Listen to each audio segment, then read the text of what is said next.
Hello and welcome to Tarot with Tanya. This is 7 cards for 7 days. We are looking at the week of Monday, June 16th to Sunday, June 22nd in 2025. Thank you so much for being here. I really appreciate that. Welcome back if you've been here before, and welcome if you are new. I will talk a little bit about the astrology for the week, and then our cards today are from the Wildwood deck, an English deck, and then we'll finish with a Tree Keeper's Oracle card. As always, please take what resonates for you, leave the rest behind. It's a reading for the collective, for the general population, and some of it may fit very well, some not so well. Astrologically, we begin with the moon in, it'll be in Aquarius in the morning, but by afternoon it's going to be moving into Pisces. So I talked about Aquarius last time, so I'm going to just go ahead and start with the Pisces, the water sign, the last on the zodiac wheel. Very compassionate, very open, the collective unconscious, can be too open. That can be another side of that, but very creative and leaning toward the psychic, the intuitive. Then we'll go through, of course, Aries, the fire sign, and initiatory kind of energy, warrior kind of energy, getting things done, energy is Aries because it's ruled by Mars. And then we'll go through the earthy Taurus, the grounded, the sensual, the loving of pleasures, Taurus, and then we'll end the week next Sunday with the moon in Gemini. And that's about curiosity, the intellect, short trips, communication, just our mind, where our mind goes. And in Gemini, it's happy, it rules Gemini. All right, so in terms of the aspects for the week, we have Mars entering Virgo until August 6th this week. Again, that's Tuesday. So this kind of energy, again, Mars's energy, going into Virgo, practical, earthy, organized, concerned with health, hygiene. So it gives us a lot of energy to perhaps get paperwork in order, reorganize our affairs. Maybe you need to get a will done, something like that, to be productive, to be focused and efficient. The dark side of that is that, if you have a tendency toward worry or anxiety, the Mars energy will amp that up. So you want to try to focus the energy more of like being of service, working on your own health or hygiene or helping others with that, and not being petty about details, not overly focused on those. Then on Wednesday, we have Jupiter squaring Neptune. So this is a really intense aspect. Squares are difficult to begin with. They create tension. Jupiter, the big gas giant, expands everything. Neptune rules Pisces. It dissolves things. It mixes them up into a soup.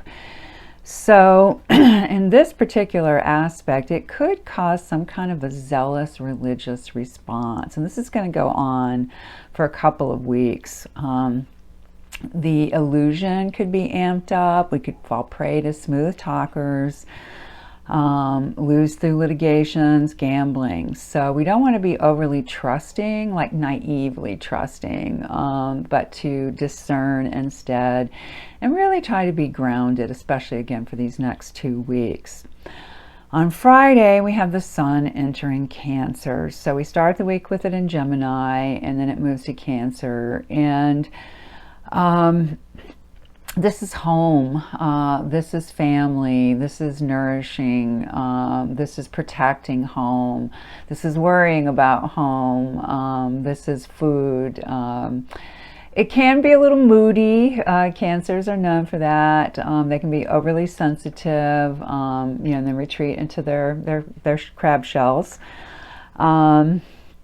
So, you just kind of want to watch out for that. And of course, it lasts a month, but it can be a very beautiful family time as well.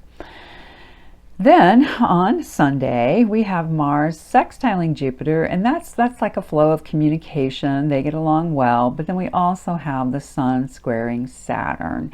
That's the difficult one. So with Mars sextiling Jupiter, that could give us a very strong sense of justice, putting, again, energy there. We want to defend the underprivileged and our principles. We don't like to admit defeat. That is that Mars, amplified by Jupiter. But we could also be extravagant or overindulge from this kind of energy too. That's where Jupiter's affecting the Mars. Now, in terms of Sun square Saturn, that could be a heavy feeling. Saturn is a heavy, grounding, disciplinarian kind of planet. So, the Sun is obviously our consciousness, where the brightness is, and that part feels good, but when it's affected by Saturn like this, it could feel like it's demanding that our responsibilities are out at the forefront, and it might make us realize what is outmoded.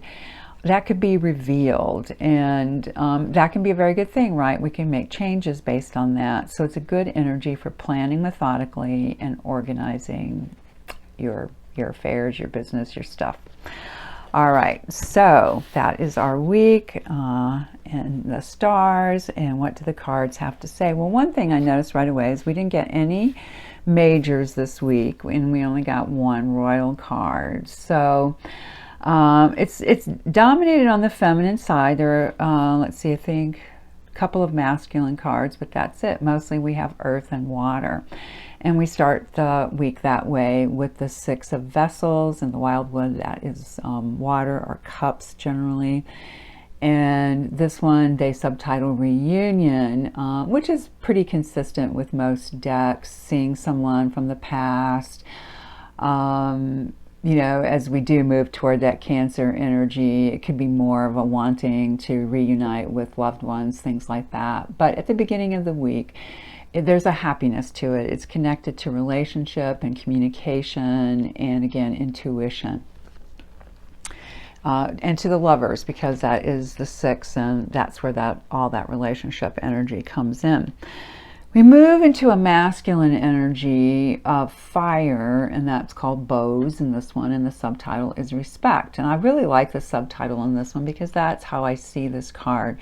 How do we use our energy in a way that shows self-respect? Not so much that we're looking for respect for others, but respecting ourselves, respecting the use of our energies. And, the nines are going to be connected to the Hermit. That inward strength, that inward knowing, that inward guidance, and looking to see how we express the energy, which is the fire, the instinct, and doing it in a thoughtful way that, again, honors our own selves, respects our own selves. He looks pretty fierce.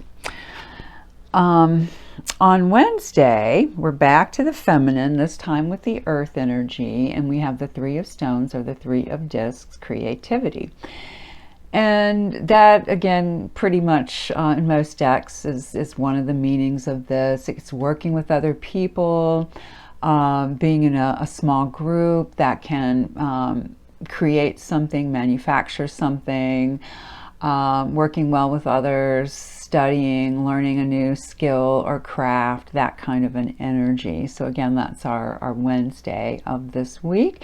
And threes will be connected to the Empress. So there could be an abundance of this kind of grounded, creative energy and working with others. And you know, that's good given some of the other aspects that come later in the week where we do need to be more grounded. Actually, that is on Wednesday. That's interesting, right? Because that's the day that Jupiter squares Neptune. So yeah, use that 3 of stones to really ground and do something practical. Make something, cook something, do something you enjoy that has a practical result. We stay with the stones energy on Thursday, and this, as I mentioned, is the royal card or the people card, you know, the only one of this week. And this one is a bear, obviously, a bear in a cave looking back over the landscape, which is typical of the Queen of Earth, Queen of Stones, discs, pentacles. A reflection on the journey traveled. Where have I been? What have I done? What's in my wake, in a sense? So looking back over that, reflecting, knowing that there is wisdom in this journey, and you know, taking care of the body, being practical about it. This you know, would be a good card for a Virgo kind of energy, or yeah, in particular, I think of the earth signs, the Virgo would be the one. Of course, that's feminine too. All right. On Friday, we're still with the stones. So we have Wednesday, Thursday, Friday with the stones. Now, of the cards this week, I would say this is the challenging one. It's 5 of stones. Fives are going to connect to the Hierophant, and those are human lessons. How do we endure? How do we not put ourselves in loss mode? Like, I mean, mentally, we're feeling scarce on the resources. Here you have a child that looks like a little girl, perhaps poking at the fire, but sitting alone, back to the cave, lightning in the distance, and feeling kind of in a tight space. I mean, that's part of this, like the resources are restricted. So, you know, the next card is the 6, and where things get much more abundant. So it's sort of like just taking a moment, grounding, maybe counting your blessings. Then we move back to the masculine, the second one for the week and the last one. And that is the 10 of arrows, or 10 of swords, you might know it as. So it's an air energy, it's ideas, thoughts, communication, words. And this one is subtitled instruction. So it looks like a grandfather type figure instructing perhaps a grandchild, son or daughter, on how to obviously shoot this arrow. So this card traditionally has a meaning, a significance of ending something. Like, all right, shot all the ideas, all the mental energy at that I am going to shoot. Now I'm going to be more precise and then just let this go, move back to the one, or starting things over. So it really has that quality of taking aim and letting it go, and the end of something potentially. And finally, on Sunday, we are back to where we began with the vessels or cups, the water energy. And we started the week with the 6, and we end the week with the 7. And the 7 is very different. And this one is called mourning, as in grieving, which is kind of an unusual title for this card, because a lot of people associate it with illusions, being delusional. It depends on the person, the situation. But it can be like struggling with your dreams, and what is it that you really want? What seems to be the answer, or even the pathway, where to put the emotional energy. To me, that's a very important part of this card. And here you have these this mixture of cups here, and the skull. And, you know, the skull, of course, could represent the mourning. Someone had passed. But at the same time, it seems to me to be like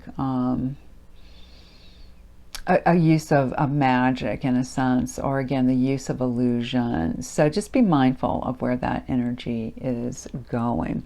So overall, as I said, we are in the minors this week. So that means the energies will probably flow through pretty quickly. We have the one royal card, the Queen of Stones, or the bear. And I forgot to mention that could also represent a person with a strong feminine, earthy energy. It doesn't have to be a woman. But just that kind of energy. So pretty fluid generally this week and changing, and it kind of fits with Mars entering Virgo and the Sun moving into Cancer. So for our last bit here, I will read to you from the Tree Oracle book, the Tree Keeper's Oracle, and what we got today, I'll bring it a little closer, is the Keeper of Dance, 34. Now is the time to dance, not because the moment is easy or celebratory, but because your divine nature insists that you revel in who you are. And who you are is more glorious, more stunning, and more powerful than you can ever imagine. So even when, so dance when you feel bountiful, dance when you feel scarce, dance for the truth that you are more than this circumstance, this situation. Dance your grief, your joy, your power. As the poet, the Sufi poet Rumi said, dancing is not just getting up painlessly like a leaf blown on the wind. Dancing is when you tear your heart out and rise out of your body to hang suspended between the worlds. I love that. Your soul is the green that continually resurrects despite all circumstance.